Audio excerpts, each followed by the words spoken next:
Nettoyer, ça n'a jamais été ma grande force. Pas comme ma grand-mère. Ma grand-mère était bonne, mais elle m'a jamais appris. Elle m'a jamais appris parce qu'elle avait pas le temps. Elle avait pas le temps parce qu'elle avait tout le temps. Elle avait les murs, les planchers, les fenêtres. Mais c'est aujourd'hui que ça change. Aujourd'hui, là, je deviens un expert en propreté. Fait que si on a des tâches à l'écoute, là, soyez avertis, j'arrive.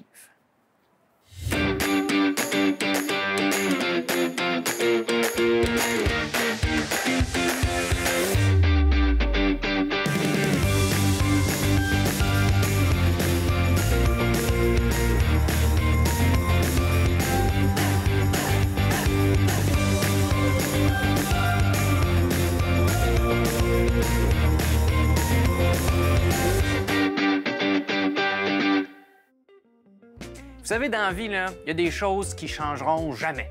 Mettons, le froid l'hiver, la saison des impôts ou la saleté. Mais il se trouve qu'ici, dans le Kamouraska, qu'il y a une entreprise qui travaille fort pour qu'on puisse nettoyer la conscience tranquille.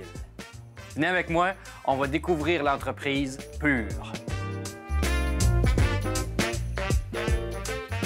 Allô, Anthony. Salut. Merci énormément de m'accueillir chez toi, j'ai envie de dire, chez Pur. C'est toi chez vous. C'est toi le directeur général de cette belle entreprise-là.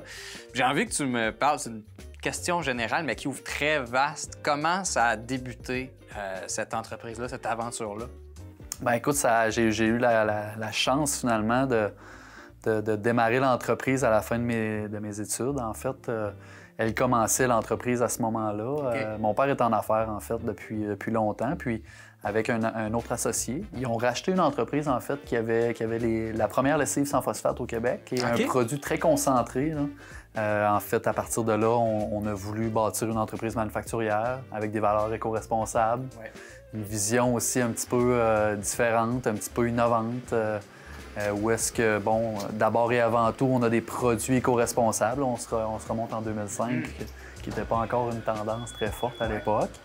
Bien, avec ça vient finalement une philosophie d'affaires puis une mentalité qu'on a essayé d'inculquer avec les années. Fallait vraiment être visionnaire parce qu'offrir des produits en vrac en 2009, c'était vraiment difficile. T'sais, le fait d'avoir mis premièrement une lessive sans phosphate au Québec sur le marché en vrac, il fallait vraiment être visionnaire puis de pousser puis de croire en son produit. Mais ça a été... Malgré tout, ça a été simple parce que les produits étaient efficaces. Allô, Jennifer. Allô? C'est toi qui es la grande Manitou de l'information, la responsable des communications ici. Si j'étais quelqu'un qui ne connaissait rien de rien chez Pur, comment tu me résumerais ça à sa plus simple expression? Bien, Pur, c'est des produits ménagers et corporels offerts en vrac qui répondent à tous les besoins d'une famille ou d'une personne qui a une maison. OK. Puis, il y a vraiment quelque chose d'unique chez ces produits-là qui est... C'est des produits de éco-responsables, mais aussi tout ce qui est utilisé pour les faire, c'est pur, justement. Il n'y a rien de dommageable pour la santé, de toxique là-dedans. C'est vraiment notre façon de faire qui nous démarque. Nos produits sont ultra concentrés, sont offerts en vrac. L'utilisation de nos produits permet à des gens de réduire l'utilisation de bouteilles à la source, mais surtout de contribuer à l'achat local dans leur région en réutilisant leurs bouteilles tout en faisant des économies. Aujourd'hui, c'est beaucoup plus commun. On a l'habitude, on est habitué, en fait, plus qu'avant, à qu'est-ce que c'est d'acheter en vrac, mais ça a dû être difficile d'installer cette culture-là à l'époque, j'imagine. Clairement. On a la chance, vu qu'on fait des produits ménagers, d'avoir un atout important qui a fait que le vrac, avec les années, est devenu populaire. L'atout, c'est l'argent, malheureusement.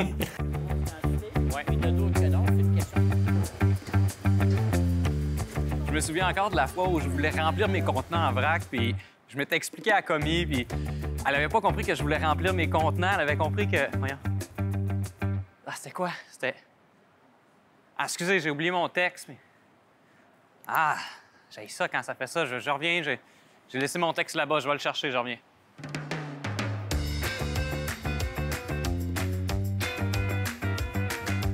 Quand on achète un produit ménager en vrac, l'emballage du produit, c'est souvent 80-90 du coût.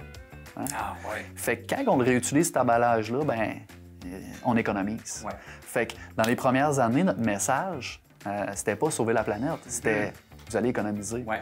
Puis ce message-là a résonné, puis c'est que ça crée un enchantement, ça crée une fierté pour le consommateur. Ouais. Parce qu'en plus d'économiser, il fait sa part. Ouais. Pour que les gens l'essaient, pour qu'ils fassent le fameux geste de j'y vais, je prends le produit, c'est quoi les outils, les manières de contacter les gens avec un produit comme ça? Bien, premièrement, c'est de bien outiller nos points de vente, nos magasins. Nous, on est un partenaire avec ces gens-là. On est dédiés. Fait que souvent, on les motive et on les éduque avec nos vies. Tout le monde fait du lavage, tout le monde se lave les mains, tout le monde doit faire la vaisselle. Fait que c'était naturel et c'est toujours naturel pour nous de partager notre quotidien puis de montrer qu'on prône par l'exemple. Fait que de cette façon-là, bien, c'est beaucoup plus facile d'aller directement vers le consommateur parce qu'il a la même réalité que nous. Fait que je vous cacherai pas que notre section trucs et astuces fait beaucoup fureur et c'est ce qui met de l'avant nos produits présents. Ouais.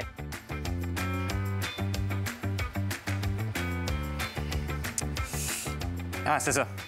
Elle avait compris que j'étais incontinent.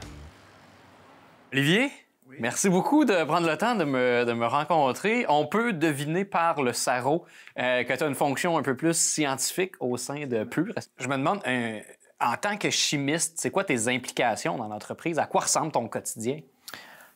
C'est un petit peu tout. Hein. Je suis le seul chimiste ici, là, donc je suis un petit peu le seul support scientifique. Okay. Fait que ça va de la recherche au contrôle qualité, des aspects réglementaires. Il y a quand même des matières dangereuses avec lesquelles on travaille, là, donc un petit peu tous ces aspects-là. Là.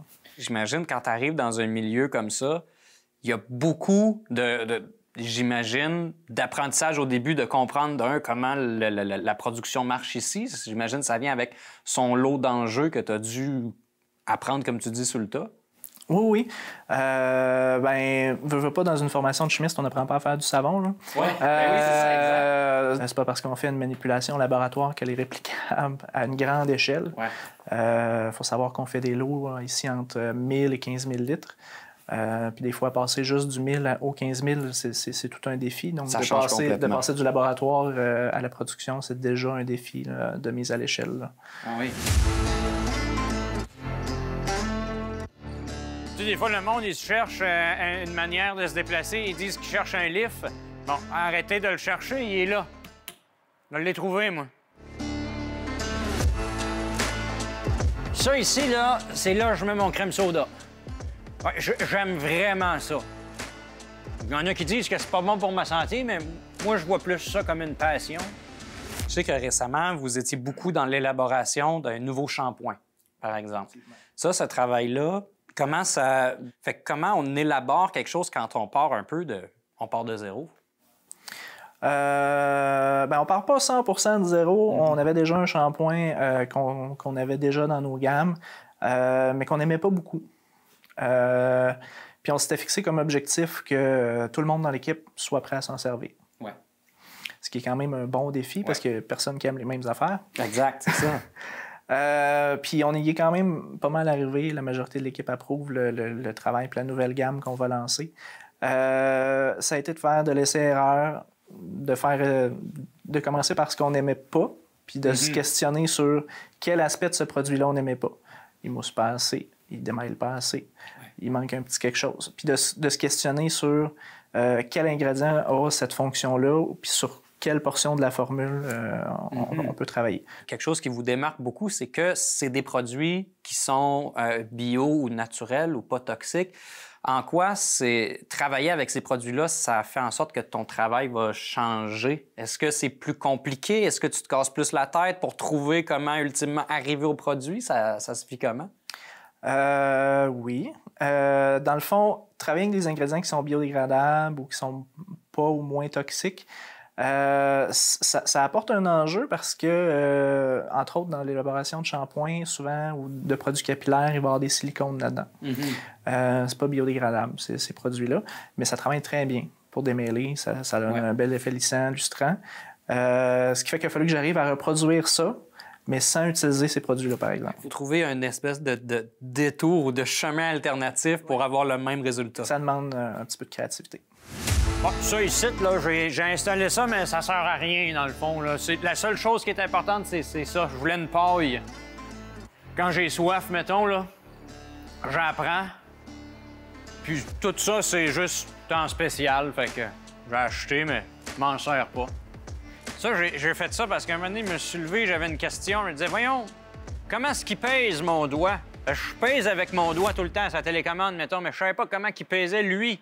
Fait que j'ai fait ça.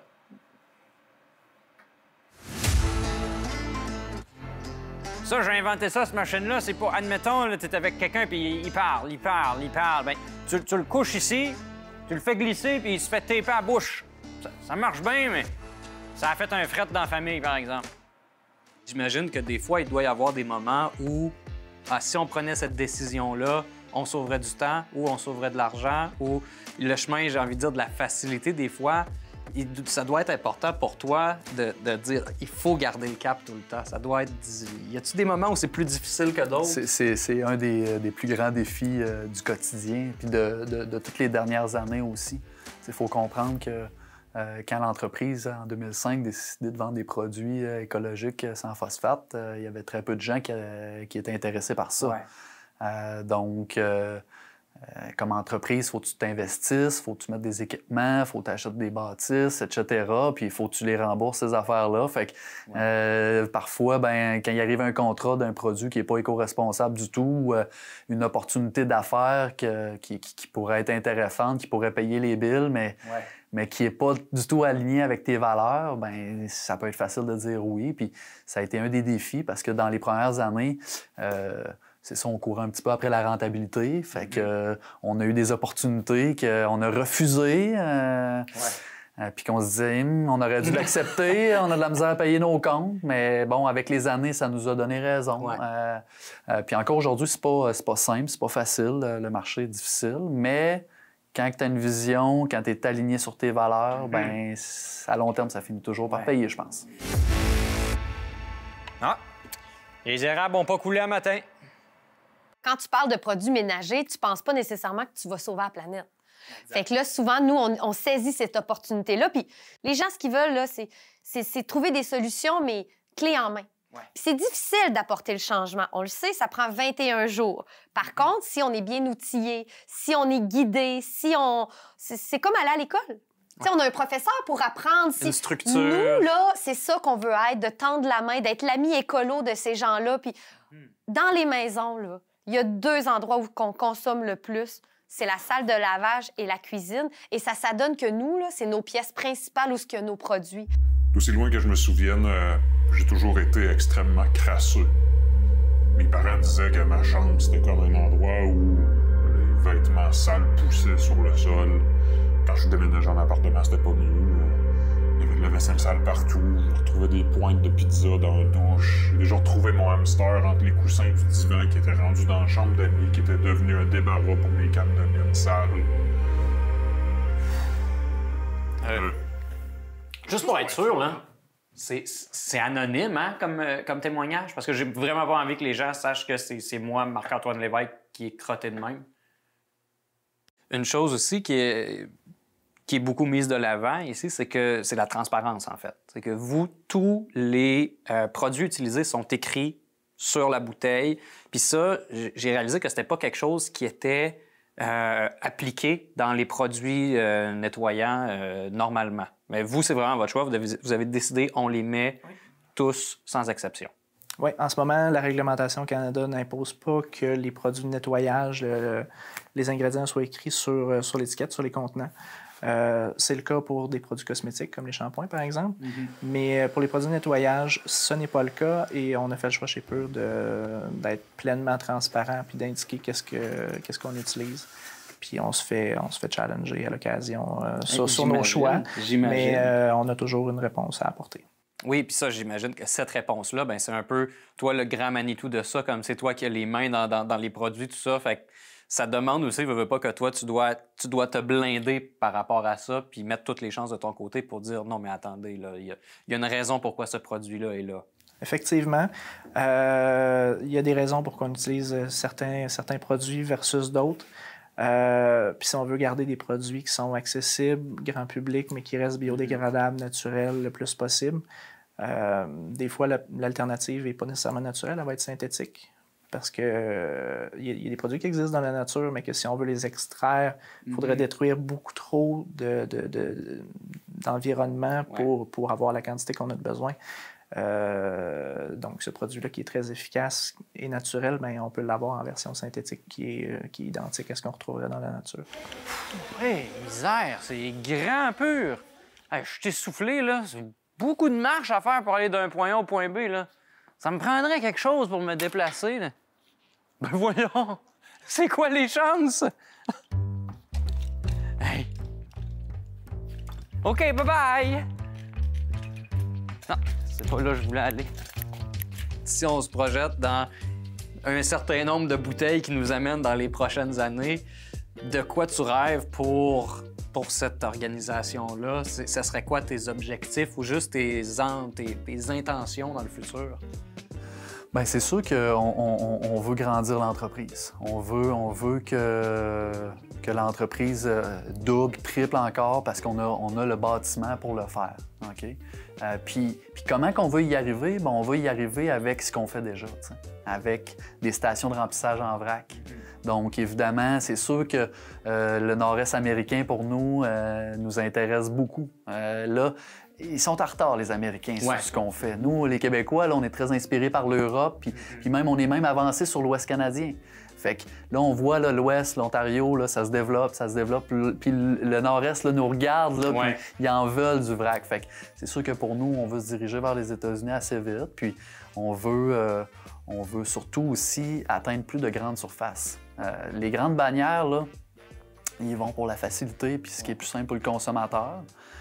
Mais ils vont aussi avec ce que le consommateur demande. Plus que le consommateur va demander des produits ou des services qui sont à valeur environnementale, bien, plus on va se retrouver dans les tablettes de magasins à grande surface. Fait que c'est un petit peu ça, mais notre core business, ce qu'on veut faire le plus, c'est de travailler avec des propriétaires indépendants, avec des stations de vrac, puis des gens qui vont être dédiés à faire ce qu'on fait.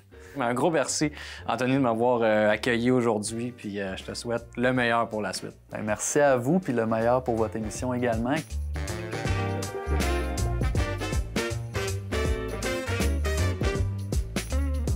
Un gros merci, Jennifer, de ton temps, puis je suis heureux de dire que je vais commencer ce virage-là. Moi, je repars avec une valise pleine. Là. Bien, on va seulement t'équiper de tes besoins. Ah, ben c'est parfait, ça. C'est parfait. Écoute, je fais quand même de la saleté, mais je suis tout seul, fait que c'est correct. Bien, merci. Merci. Les projets pour le chimiste de Pur dans le futur, c'est quoi les chantiers qui s'en viennent? C'est quoi les prochaines étapes de ton côté?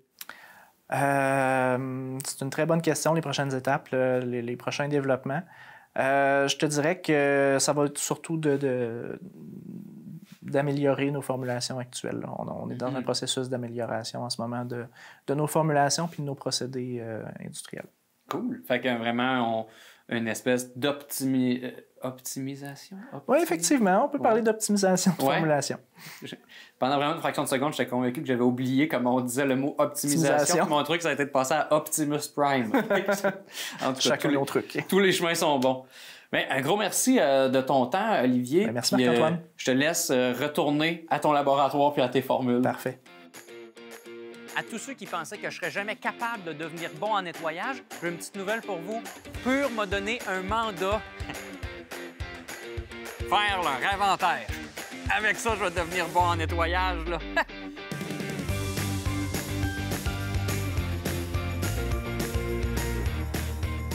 Ici, ça, c'est une boîte. Ouais. À côté, une boîte, c'est... Oui, je l'ai. Bon, ça, c'est une autre boîte. C'est correct, ça marche.